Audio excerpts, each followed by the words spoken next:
നമസ്കാരം. പ്രതിസന്ധികളുടെ തീച്ചൂളയിൽ വെന്തുരുകുമ്പോഴും ആത്മവിശ്വാസത്തിന്റെ കരുത്തോടെ മുന്നേറിയ IPS ഓഫീസർ പി വിജയൻ ഒടുവിൽ സംസ്ഥാനത്തിന്റെ ക്രമസമാധാന ചുമതലയുള്ള ADGP കസേരയിലേക്ക്.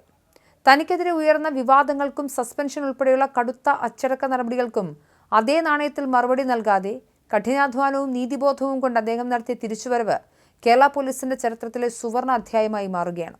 കോഴിക്കോട് സ്വദേശിയായ ഈ 1999 ബാച്ച് IPS ഉദ്യോഗസ്ഥന് അർഹമായ പദവിയാണ് വൈകിയാണെങ്കിലും ഇപ്പോൾ കൈവന്നിരിക്കുന്നത്. സാധാരണ കുടുംബ പശ്ചാത്തലത്തിൽ നിന്നും കഠിന പ്രയത്നം കൊണ്ട് മാത്രം വിജയത്തിന്റെ പടവുകൾ കയറിയ വ്യക്തിയാണ് പി വിജയൻ. പഠിക്കുന്ന കാലത്ത് തന്നെ കുടുംബം പുലർത്താൻ കെട്ടിടം പണിക്ക് പോകേണ്ടി വന്ന കഠിനമായ ബാല്യമായിരുന്നു അദ്ദേഹത്തിൻ്റേത്. കൂട്ടുകാർ 10ാം ക്ലാസ് പരീക്ഷ എഴുതുമ്പോൾ സാഹചര്യങ്ങളുടെ സമ്മർദ്ദം മൂലം 10ൽ പഠിപ്പ് നിർത്തി കോഴിക്കോട്ടെ പുത്തൂർ മഠം എന്ന ഗ്രാമത്തിൽ കല്ലുചെത്തി ചുമര് കെട്ടാനിറങ്ങിയ 15കാരൻ പിന്നീട് ചരിത്രം തിരുത്തിക്കുറിക്കുകയായിരുന്നു.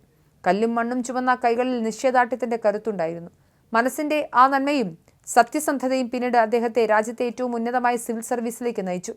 കേരള പോലീസിന്റെ മുഖച്ഛായ മാറ്റിയ നിരവധി വിപ്ലവകരമായ പദ്ധതികളുടെ അമരക്കാരനായിരുന്നു അദ്ദേഹം. വിദ്യാർത്ഥികളിൽ അച്ചടക്കവും സാമൂഹിക പ്രതിബദ്ധതയും വളർത്തുന്നതിനായി വിജയൻ രൂപം നൽകിയ സ്റ്റുഡന്റ് പോലീസ് കേഡറ്റ് പദ്ധതി ഇന്ന് ദേശീയ തലത്തിൽ തന്നെ മാതൃകയായി അംഗീകരിക്കപ്പെട്ടു കഴിഞ്ഞു. ക്യാമ്പസുകളിലെ ക്രിമിനൽ പശ്ചാത്തലങ്ങൾ ഇല്ലാതാക്കാനും യുവതലമുറയെ പോലീസിനോട് അടുപ്പിക്കാനും ഈ പദ്ധതിക്ക് സാധിച്ചു. ഇതിനു പുറമെ കളമശ്ശേരി ബസ് കത്തിക്കൽ കേസ്, ശബരിമല തന്ത്രി കേസ്, ചെലേമ്പ്ര ബാങ്ക് കവർച്ച തുടങ്ങിയ പ്രമാദമായ നിരവധി കേസുകളിൽ അന്വേഷണ സംഘത്തെ നയിച്ച അദ്ദേഹം വലിയ പ്രശംസ പിടിച്ചുപറ്റി. ശബരിമല തീർത്ഥാടനവുമായി ബന്ധപ്പെട്ട് അദ്ദേഹം നടപ്പിലാക്കിയ പുണ്യം പൂങ്കാവനം പദ്ധതിയും ഏറെ ശ്രദ്ധിക്കപ്പെട്ടിരുന്നു. ശബരിമലയിലെ പ്ലാസ്റ്റിക് ഉൾപ്പെടെയുള്ള മാലിന്യങ്ങൾ നീക്കം ചെയ്യാനും അയ്യപ്പ ഭക്തരിൽ ശുചിത്വബോധം വളർത്താനും ലക്ഷ്യമിട്ട ഈ പദ്ധതി രാജ്യശ്രദ്ധ പിടിച്ചുപറ്റി. പ്രധാനമന്ത്രി നരേന്ദ്രമോദി പോലും തന്റെ മൻ കി ബാത് പരിപാടിയിലൂടെ പുണ്യം പൂങ്കാവനം പദ്ധതിയെയും അതിന്റെ നേതൃത്വം നൽകിയ പി വിജയനെയും പ്രശംസിച്ചിരുന്നു.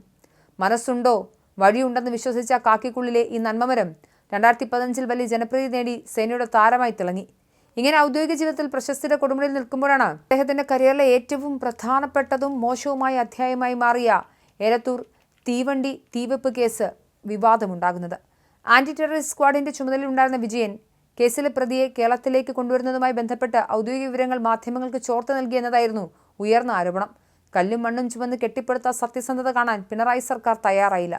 2023 വിജയനെ സർവീസിൽ നിന്ന് സസ്പെൻഡ് ചെയ്തു. ഗുരുതരമായ ഈ ആരോപണത്തെ തുടർന്ന് ഇടതു സർക്കാർ അദ്ദേഹത്തെ സർവീസിൽ നിന്ന് സസ്പെൻഡ് ചെയ്തപ്പോൾ അതിനു പിന്നിൽ വലിയ ഉദ്യോഗസ്ഥ തലത്തിലുള്ള വടംവലികൾ നടന്നു. അന്നത്തെ ക്രമസമാധാന ചുമതലയുണ്ടായിരുന്ന ADGP MR അജിത് കുമാറിന്റെ വ്യക്തിപരമായ പകപോക്കലും താല്പര്യങ്ങളുമാണ് സസ്പെൻഷനിലേക്ക് വഴിതെളിച്ചെന്ന ശക്തമായ ആക്ഷേപവും ഉയർന്നു. അജിത് കുമാറിന്റെ റിപ്പോർട്ടിന്റെ അടിസ്ഥാനത്തിലായിരുന്നു വിജയനെതിരെയുള്ള അച്ചടക്ക നടപടി. ദീർഘനാൾ നീണ്ടുന്ന സസ്പെൻഷൻ കാലയളവിലും വിജയൻ തളർന്നില്ല.